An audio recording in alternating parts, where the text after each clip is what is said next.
Hello, you all. Welcome back into the channel. I am really excited as always to bring this word to you today. So as many of you know, I am actually in the book of 1 Samuel, and I don't actually just like to read the word. I like to study it. I like to deep dive into scripture, literally line upon line. So it takes me a lot of times weeks to get through even one book of the Bible.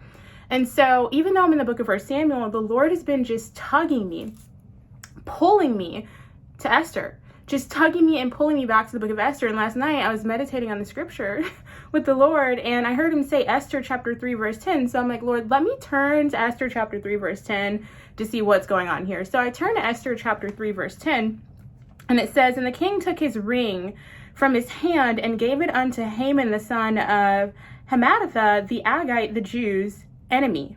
So Haman was actually the enemy of the Jews at this time, and it takes you on to it references, I'm actually reading from the King James, the KJV, so it references Esther chapter 8 verse 2 and verse 8, and it talks about how later on the king actually took his ring, which this is actually considered something very highly back in the day, where the king would give someone their ring. It means that he's giving them a level of authority right underneath the king, right? It means that you're the hand of the king. So later, the king takes his ring and hands it to Mordecai, which is Esther's cousin, I believe. And so now he's hand of the king, right underneath the king. And in the KJV, the book of Esther chapter 3 verse 10 actually takes you to Genesis chapter 41 verse 42, way back to the beginning, where it's Joseph here in the storyline. It's telling us how Joseph is actually right underneath Pharaoh. It says, Genesis chapter 1 verse 42, follow me here. It says, "And Pharaoh took off his ring," the same thing that the king did to Mordecai in the book of Esther. It says, "Pharaoh took off his ring from his hand and put it upon Joseph's hand, and arrayed him in vestures of fine linen, and put a gold chain about his neck." So I said, Lord, Lord, what are you trying to show me here? And he said the word positioning again, and I said this in a message a couple days ago. I think it's very interesting how in the KJV, the book of Esther really it compares Esther to Joseph. It compares the story of Esther to Joseph's story.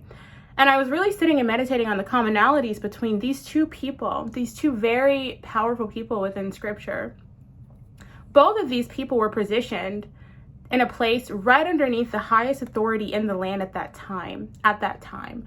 Joseph was positioned right underneath Pharaoh. Esther was positioned, or her uncle Mordecai was positioned right underneath the king, and Esther was the queen.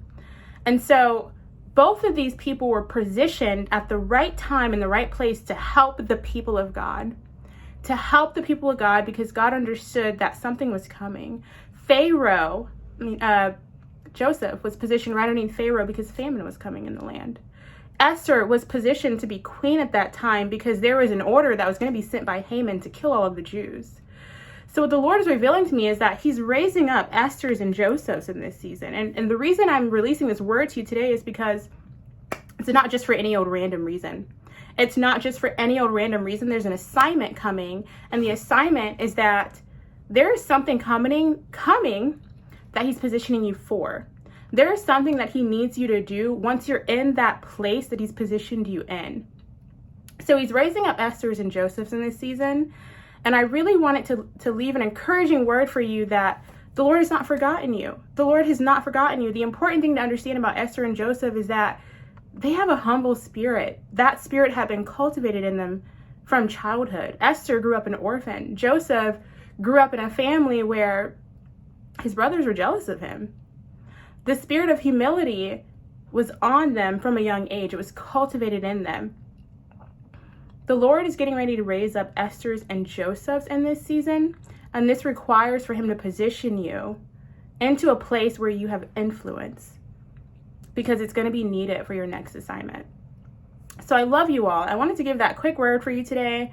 You know, I was meditating last night on scripture, as I always am, and the Lord just dropped it on me like a bomb, and I said, Lord, I have to get on and release this word, because I see in the realm of the spirit that this is what you're doing right now. And it's heavy. It is. It's heavy, because what Joseph had to go through before he was positioned right underneath the king, Joseph was in prison. He was in prison. Esther had to go through 3 days of fasting, right? The Esther fast. 3 days of fasting. She had to go through months of preparation, right? Months of preparation before going before the king. There's a process to it. And so I talk a lot about that process in the last message about letting go. And it's hard. It's a transition season. So he's raising up Joseph's and Esther's in this season. And I encourage you to stay the course and understand that it's a process. So I love you all. I'll leave you with that. And I do have a couple other messages that the Lord gave me, and I'll be releasing that soon. But until next time, I'll talk with you in the next message.